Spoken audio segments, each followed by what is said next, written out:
Hi, guys. It's been a little while since I talked to you, and I was thinking that maybe I need to kind of fill you in on everything that's been going on, but you know, not that much to say, just life, a bit busy season in life. So I'm just going to talk to you about what I wanted to talk to you about, and um, thank you for sticking around and waiting for me to come back. I hope you're well. So, what I wanted to talk to you about is some reading projects that I'm trying to organize for 2026.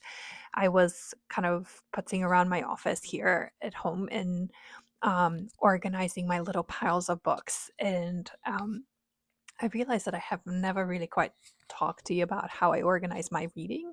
And I thought that would be fun to share. And also, I just wanted to actually talk about some of the books that I've got. Um, kind of on my radar and ask for um, titles and recommendations that fit within those projects once you know what they are. So, just kind of as background, I am not a planner as far as my reading is concerned. I really wish I was. I super admire everybody who can kind of put together a curriculum for themselves and then like go down like a long list of titles. Um, I have tried that, and every time I do something like that, it just completely kills my reading buzz. So I don't do that. But at the same time, I also don't like completely flying by the seat of my pants because when I'm just picking up random titles willy nilly, I kind of find that my reading becomes like all over the place and it feels really haphazard and unorganized. And um, I just don't like that either. And in the last couple of years, kind of organically, I developed this system for myself that is kind of a little bit in between, and it has served me very well. Um, so let's call that. I don't know how to even describe it. Like I want to give it a label, but I can't come up with one. But I'm a moody planner. Let's call it that way. And the way that I organize my reading is in reading projects. So instead of having a plan, I kind of have these like really loosely defined projects that then allow me to read with some intention and purpose. But then within the project itself there's a lot of freedom because books can come and go, and then I don't hold myself to a specific timeline because that added time pressure is just not helpful for me specifically. So, yeah, that has really worked for me well. I feel like it has helped me create some like order and intention behind my. Oops, you guys, I really struggle. Um, I can't. Anyway, I find that doing the project allows me to find intention and um, just like structure and purpose to my reading, but at the same time, I don't feel like I'm imprisoned by my system. So, what I'm going to share with you is some projects that I'm planning on for this year, and there's five of those. And something else that I'm kind of telling myself is that um, I don't have to come up with like completely new ideas or new projects for the new year simply because it's a new year. It's still the same old me. And I also am finding like a lot of peace and comfort in just the continuity between my reading from last year into the new year. That kind of helps me settle a little bit. And um, I don't know, like it just like removes a lot of the pressure from me. Like I don't have to reinvent myself every single year. Like no, thank you. Been there, done that. So my projects are like I'm going to talk to you about them in these two kind of buckets. So there's three projects that I'm continuing from last year, and then two new ones that I'm kind of defining and adding in 2026. So I'm looking at my notes down there. So the first project that I'm going to be continuing with, that you've heard me talk about, is my 19th century wives under pressure. So last year I read Madame Bovary and Anna Karenina, which was my favorite book of the year. And then I also started Middlemarch but didn't finish it. So I'm going to continue with the project. So Middlemarch is the next book in that little um, kind of collection, and Portrait of a Lady by Henry James is the fourth project, the fourth book in that project. So really excited about that. There was another Spanish title that somebody recommended to me, and I'm blanking out on the title. It was not a book. It was a important classic piece of literature that I have not heard of because it was Spanish, and that's just like Spanish literature is not something that I'm especially familiar with, but I will probably add that into the collection as well. So that's project number one. Project number two is around reading poetry. So those of you who have kind of followed me on Substack a little bit know that um, early last year I just kind of committed to giving poetry a try, because I have traditionally felt really intimidated by poetry. I did not grow up reading poetry, and I think because I mostly read in English, which is not my first language, I also feel extremely kind of overwhelmed and intimidated by the rigor and the language in poetic work. But then I saw a video by Sophie, Biblio Sophie, and I don't even remember what video it was, but in that video she said, you know, you don't have to worry about reading a piece of work, a piece of literature well. You can just read it badly. And I felt really inspired by that idea, and a lot just like told myself, like, just start reading poetry. Like if you keep thinking about it and you feel like you keep wondering about it, why don't you just start reading it and like allow yourself to read badly? So for a big chunk of the year, I was able to read one poetry collection a month, and um, pretty quickly, actually, I noticed how much that was changing not only the way that I was reading, but also the way that I was living my life. It was really wonderful.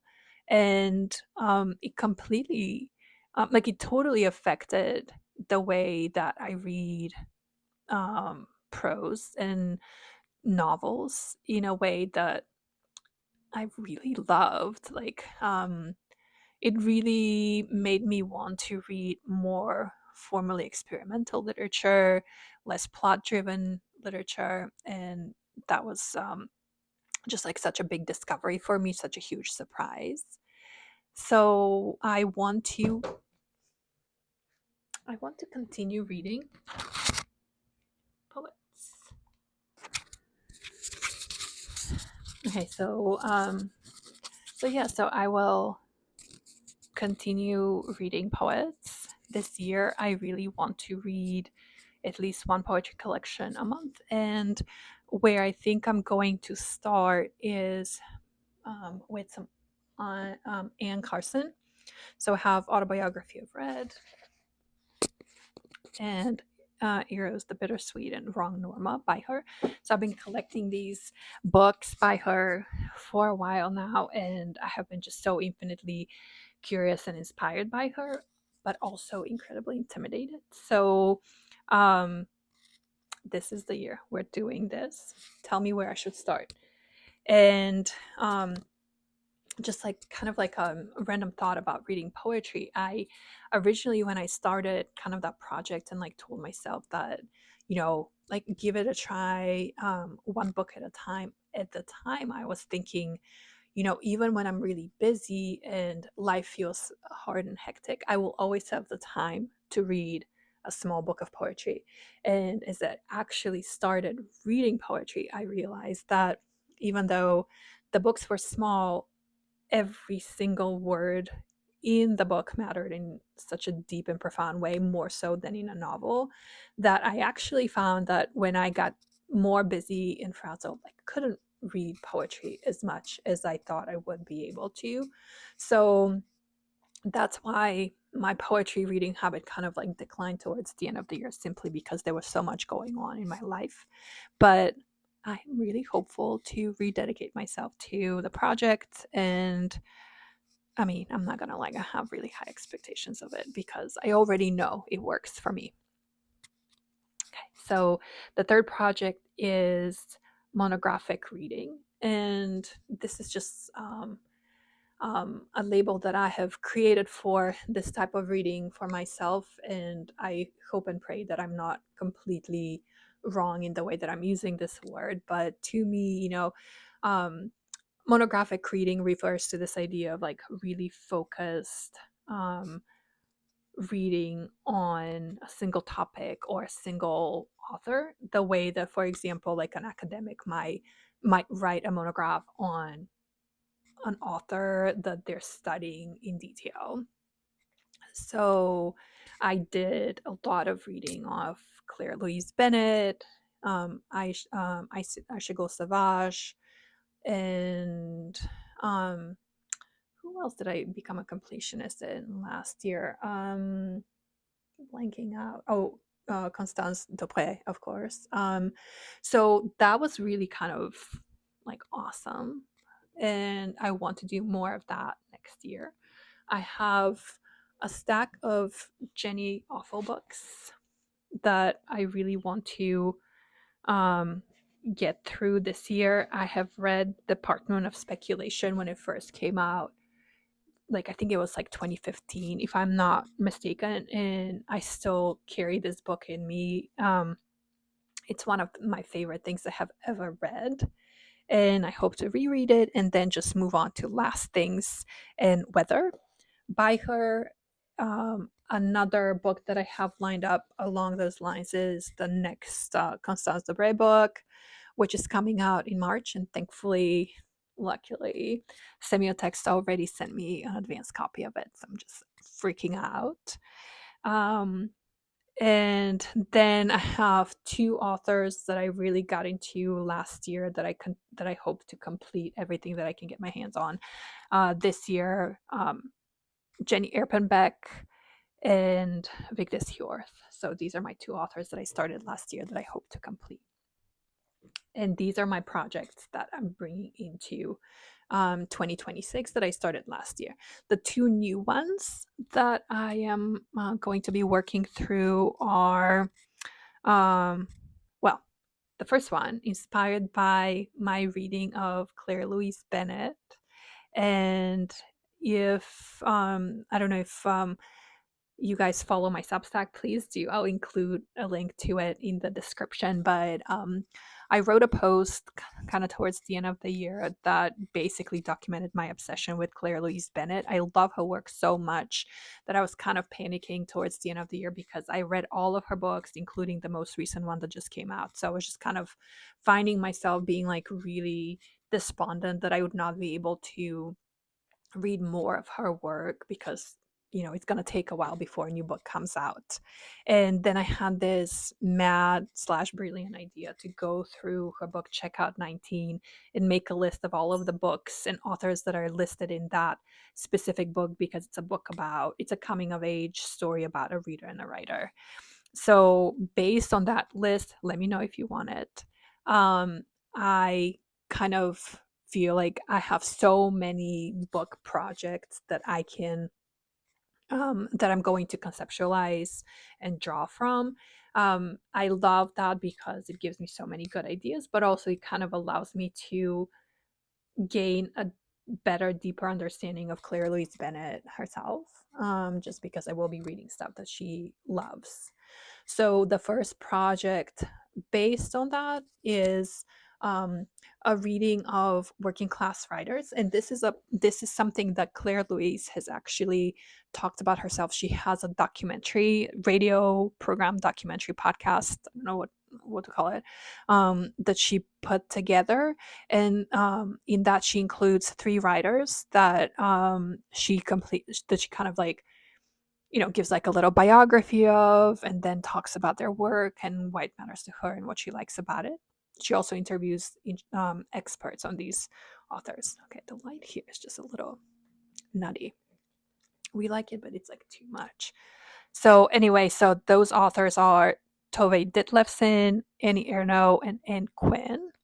So I already have the Tove Ditlevsen trilogy, and was already planning on reading that. But now I can kind of like, I'm going to read it as a project on working class writers. The other one is Annie Ernaux.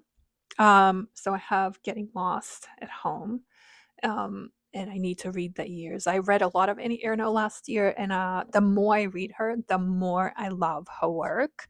And this is just perfect for me because reading Ernaux kind of falls in two of my projects: the monographic reading project, where I'm just like trying to read more by the authors that I love, and then this working class writer project. So that's fantastic. And then I don't have any Anne Quinn at home, but I will I will read more of her work as part of this project. I also have a stack of books um, that I that I collected is after kind of like things that I had in my house that were mentioned in Checkout 19, but also things that I bought after putting together the Checkout 19 reading list. And I have a lot of, I don't even know if I'm pronouncing her name right, but Fleur Jogi, uh, or Yugi. She's a Swiss author that is mentioned in Checkout 19, and I know that Claire Louise Bennett really loves and reads her a lot.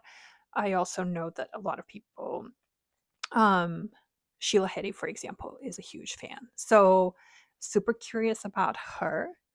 I don't know enough about her biography to know if her work will fit into my working class writers, but one of her books is titled SS Proletarka. So potentially, I don't know. And then I have Melina by Ingeborg Beckmann, also mentioned in Checkout 19. And I know that's a cold book um, that I've been meaning to read for a while, and I feel re-inspired to. And then The Dry Heart by Natalia Ginsburg. I haven't read any Natalia Ginsburg, so I'm excited and grateful for the inspiration from Checkout 19 to pick up all of these.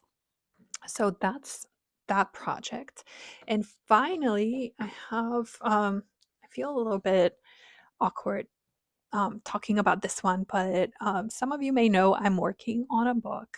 It's a novel based on, or let's say, inspired by real people and events in 1970s communist Bulgaria. And I have completed a first draft, and I need to return to the book this year so I can start revising.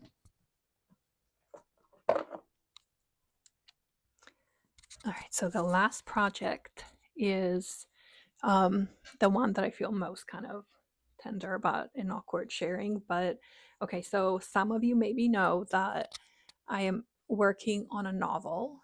I have completed a first draft, and I set it aside for a little bit just to kind of gain distance from it. And I'm ready to get back to the project and start revising. And as part of that work, I will be, reading fiction and nonfiction to help me kind of clean it up and get it ready for, whatever the next phase of the project will be. The book is set in 1970s communist Bulgaria, and it's a book inspired by actual um, actual people, historical figures, and events, but it's very much work of fiction.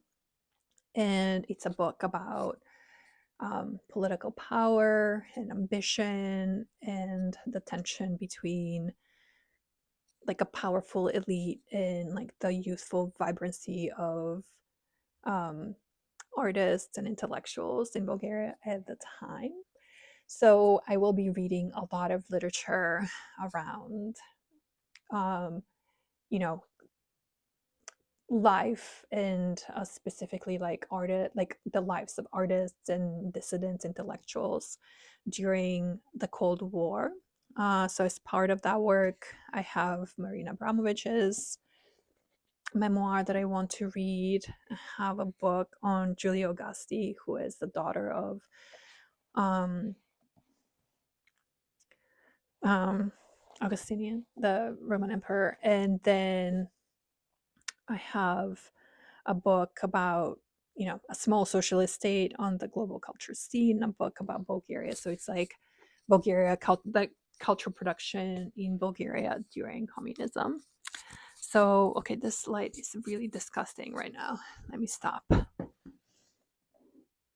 Okay, so I'm really struggling with my light and my camera, but let me just get through this. So the last project is reading in service of my novel, and I'm not sure how much I want to share about what I'm reading in service of the book, but maybe some of it will be interesting for like beyond this like research purpose that it will serve for me.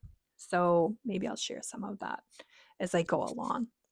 So yeah, this is what I've got going on. I know it feels like a lot, but the way that I kind of structure these projects is like, these are kind of the containers that I set out for myself. And then I feel like they're like, think of them as like buckets of reading that I want to do. And as the year kind of progresses, I'm just like adding books to the buckets, but the titles themselves don't have to be all that specific. There's no magic to the order in which I read them. It also, I am not forcing myself to complete one project at a time. So, in a way, I allow myself to be a moody Pisces, just the way that I am, but also I'm kind of satisfying the Virgo in me because I love to see all of this reading and all of this time that I spent with books kind of amount to something bigger than the individual value of the books themselves. So this is how I do it. Please help me with recommendations and thoughts and ideas on the projects that I'm reading. If you have any working class authors that you want to recommend to me, especially knowing what I like, and if you have any poets that you'd like to recommend to me, please do let me know which Anne Carson I need to start with.